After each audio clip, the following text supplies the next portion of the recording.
12 years, not 12 days, not 12 weeks, 12 long, exhausting years. Every morning she woke up with the same reality, still bleeding, still weak, still unclean. In her culture, bleeding like this was not just physical pain, it was social exile. She was not allowed to touch people, not allowed in public worship, not allowed normal life. Everywhere she went, she carried shame. Imagine living over a decade with something you cannot fix. Doctors tried, money gone, hope fading. The Bible says she had spent all she had, everything, and instead of getting better, she grew worse. Pain drains more than the body, it drains the soul. 12 years of isolation. 12 years of whispered rumors, 12 years of unanswered prayers, but something was about to change, because sometimes, God allows a season to stretch, so that the miracle feels unmistakable. Jesus entered the city, and the crowd rushed toward him, people pressing, people shouting, people reaching. She heard about him, stories of healing, stories of authority, stories of compassion, but crowds are dangerous for someone like her. If she touched anyone, they would call her unclean. If someone recognized her, she would be humiliated. Fear said stay home, shame said hide, but desperation said move. Sometimes pain pushes you, where comfort never would. She stepped into the crowd. Not confident, not bold, just desperate. She didn't plan to speak, she didn't plan to shout, she didn't plan to ask publicly. She told herself something quietly, if I only touch his garment, I will be healed. Not his hand, not his face, just the edge of his robe. Faith doesn't always look loud, sometimes it whispers, and that whisper carries power. She believed, before she saw, she moved, before she felt, and that is the essence of faith. Every step toward Jesus was a risk. She pulled her covering tighter. If someone recognized her, she could be pushed away, rejected again, shamed again, exposed again. The crowd was thick, bodies pressing, dust rising, voices shouting, and she was weak. 12 years of blood loss does not leave you strong. Her body trembled, but faith pushed her forward. Fear screamed, what if nothing happens? Faith whispered, what if everything changes? Sometimes the miracle is not in the touch, it's in the decision to move. She didn't need permission, she needed courage. She saw him, not clearly, just enough. Jesus walking slowly through the crowd, people touching him casually. Curious touches, routine touches, crowd touches, but hers would be different. She dropped lower, closer to the ground. No announcement, no attention, just one trembling hand, her fingers stretched, dust on her skin, heartbeat racing. If I only touch. And in that second, she touched the hem of his garment, immediately, not gradually, not slowly, immediately. The bleeding stopped, her body felt different, strength returned, pain lifted. 12 years, ended in a moment. Sometimes God heals instantly, what doctors could not fix in years. And no one noticed. The crowd kept moving, the noise continued, but inside her, everything changed. Jesus stopped, in the middle of chaos, in the middle of noise. He stopped, and he asked a question that shocked everyone, who touched me? The disciples laughed, Master, everyone is touching you. But Jesus knew the difference. Many touched him casually, one touched him intentionally.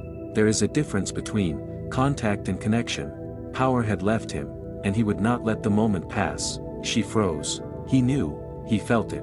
Now what? If she stayed silent, she would remain healed but hidden. If she spoke, she would be exposed publicly. Fear returned, shame whispered again.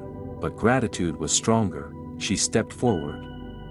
Trembling, fell at his feet, and told the truth. All of it, the sickness, the suffering, the secret touch. Jesus looked at her, not with anger, not with disgust, but with compassion, and he said one word first, daughter. Not woman, not unclean, not sinner, daughter. In one word, he restored her identity. Then he said, your faith has made you well, go in peace. Peace, not just healing, peace. Her body was restored, her dignity restored, her place in society restored. 12 years of shame, erased by one encounter. She thought she was stealing a miracle, but Jesus wanted to publicly honor her faith. He stopped the crowd, for one invisible woman, because in God's kingdom, No one is invisible, the crowd saw noise. Jesus saw faith, and sometimes your miracle is not about your healing alone, it's about revealing your faith to the world. Jesus did not have to stop, he could have kept walking, she was already healed, the miracle was done, but he stopped. Why? Because healing was not enough, restoration needed a witness. For 12 years she was labeled unclean. For 12 years she was pushed aside. If she walked away silently healed, the crowd would still see her as broken. So Jesus stopped the crowd, to stop her shame. Sometimes God does not just fix your problem, he publicly restores your dignity. He didn't want her healed in secret, he wanted her honored in public. When she confessed everything, the crowd waited. Maybe they expected rebuke, maybe they expected correction. But Jesus spoke gently. Daughter. In that one word, he reversed 12 years of rejection. She was not untouchable, she was not cursed, she was not forgotten, she was family. And when Jesus calls you daughter or son, no label can survive. The crowd heard it, the religious heard it, her accusers heard it, her past no longer had authority. The crowd saw a busy moment, Jesus saw desperate faith. Most people around him were curious.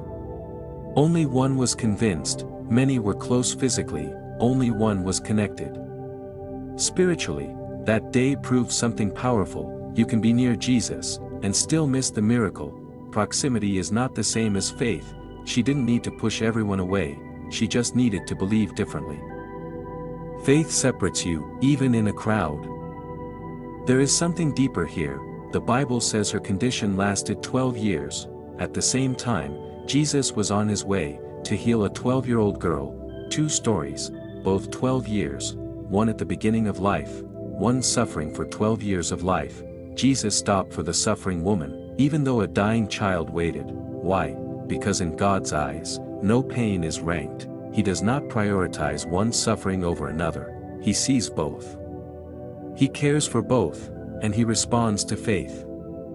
In both, some people think desperation is weakness, but sometimes desperation is faith in action. She had no pride left, no reputation to protect, no energy for appearances. She was done pretending. Desperation stripped away ego, and left only belief. Sometimes your breakthrough comes when you stop trying to look strong and start reaching in weakness. God responds to honest faith, not polished performance. Notice something powerful. She said, if I only touch him, I will be healed. Not maybe. Not I hope. She believed before evidence. Faith moves first, feeling follows later. If she waited to feel healed first, she would never move. Faith does not require confirmation, it requires conviction. Crowds intimidate, voices distract, fear paralyzes, but she moved anyway. Courage is not absence of fear, it is movement despite fear. Imagine her pushing through bodies, weak, breathless, uncertain, but still moving. Miracles rarely meet people who stand still, they meet those who move. For 12 years, she was invisible. Society avoided her, religion rejected her, doctors failed her, but Jesus saw her. Not as a problem, as a person. Sometimes the most powerful part of the miracle is being seen. There are people watching this story right now who feel invisible, unnoticed, ignored, but the same Jesus who stopped for her still stops for individuals. You are not lost in the crowd. Her body healed instantly, but something else healed too, her identity. She no longer had to hide, no longer had to whisper. Healing that only fixes the body is temporary, healing that restores identity is eternal. Jesus did both. Go in peace.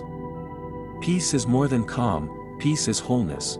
She left stronger, not just physically, spiritually, emotionally, socially. What doctors could not give in 12 years, faith gave in one moment, and that peace followed her home. Some pain is loud, some pain is silent. Her pain was silent. She didn't scream in public, she didn't demand attention, she didn't post her suffering for the world to see, she carried it quietly. And silent suffering is the heaviest kind, because no one claps for endurance. No one sees the nights you cry alone, no one feels the exhaustion you hide behind a smile, but Jesus knew, even when the crowd did not, and that should comfort someone watching this. The pain you carry privately is not invisible to heaven. She had tried everything, every treatment, every advice, every hope, and the Bible says something heartbreaking: she grew worse. Imagine investing everything, and watching it fail, money gone, energy gone, hope fading. There are moments in life, when human solutions reach their limit, and that's when faith begins. God is not your last option, He is your only constant. She didn't shout her prayer, she whispered it: if I only touch. Sometimes faith is not loud worship, it's a quiet decision, a silent belief, a small movement, and that small movement shifted her entire future. Never underestimate small faith. Mustard seed faith moves mountains. The crowd around Jesus was loud, excited, curious, distracting. Crowds still exist today: opinions, doubts, social pressure, online voices. They can drown your conviction. But she tuned out the noise, focused only on Him. Your miracle is not in public opinion, it is in personal connection. Fear asked, what if nothing happens? Faith answered, what if it does? Fear reminded her of 12 years, faith reminded her of one opportunity. Every breakthrough moment is a decision between those two voices. Which voice wins, shapes your outcome. She touched cloth, but she activated heaven. It wasn't the fabric, it was the faith. Many touched Him physically, only one touched Him spiritually. The difference? Expectation. When you approach Jesus expecting nothing, you receive nothing. When you approach expecting everything, you open yourself to miracles. Who touched me? Jesus knew, but the question was not for information, it was for revelation. He wanted her to step forward, because confession completes faith. Faith that hides, stays private. Faith that stands, becomes testimony. Daughter. That word healed deeper than medicine. For 12 years she was labeled unclean. In one moment she was called family. Your identity is not your condition, your identity is what Jesus calls you. And He does not call you broken, He calls you His. The crowd was large, but Jesus stopped for one. This proves something powerful: you are not lost in numbers. He is not overwhelmed by crowds. He sees individuals. He responds personally. You are not too small for His attention. Jesus was on His way somewhere else. But faith interrupted His journey. When faith moves, heaven pauses. That means your desperation can change direction of destiny. Never think you are interrupting God. Faith invites Him. She tried to remain unnoticed, but Jesus elevated her moment publicly. God does not just solve problems, He restores honor. The same crowd that ignored her, heard her story. What was hidden, became testimony. Her healing was instant, but sometimes yours may not be, and that does not mean God is absent. Faith is not based on speed, it is based on trust. She waited 12 years, but the miracle came at the right time. Timing belongs to God. She believed before proof. That belief created movement, movement created connection, connection created healing. Faith is not passive, it acts, and action positions you for encounter. The same Jesus who stopped then, still stops now. He still sees, still responds, still restores. Miracles are not history, they are reality. The story is not outdated, it is alive. Maybe you're not bleeding physically, but you are bleeding emotionally. Maybe your wound is rejection, maybe it's anxiety, maybe it's hidden shame, and maybe you've been suffering silently for years. This story is not just about her, it's about you. What if your miracle is one step away?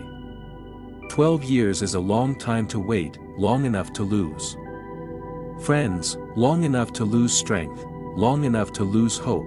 Waiting changes you, it tests your patience, it exposes your fears, it stretches your endurance, but waiting also prepares you. If she had not waited 12 years, the miracle would not feel as powerful. Delay magnifies breakthrough, and sometimes God allows the wait, so that when healing comes, no one can deny it. Imagine how many prayers she prayed, how much longer? Why me? Please, just stop this. There are moments when prayer feels repetitive, when heaven feels quiet, when answers feel distant, but silence is not rejection. Silence is sometimes preparation, because when the answer finally comes, it arrives at the perfect moment. No one applauded her faith, no worship team played music, No stage lights shined. It was just her.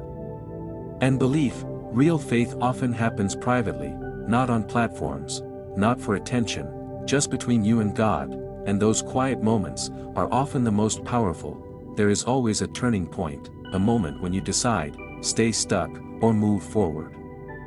She could have stayed home, she could have said, I've tried enough. But she moved, and that movement changed everything.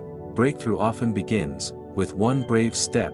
Many touched Jesus that day, only one was transformed. Many wanted something, only one believed something. The crowd wanted proximity, she wanted power, and power responds to expectation. The difference between average and miracle is expectation. Maybe your struggle is not visible, maybe you look strong outside, but inside, you're exhausted, carrying pain quietly, smiling publicly, crying privately. This story reminds you, Jesus sees beyond appearance, he sees the hidden battle, and he does not ignore it.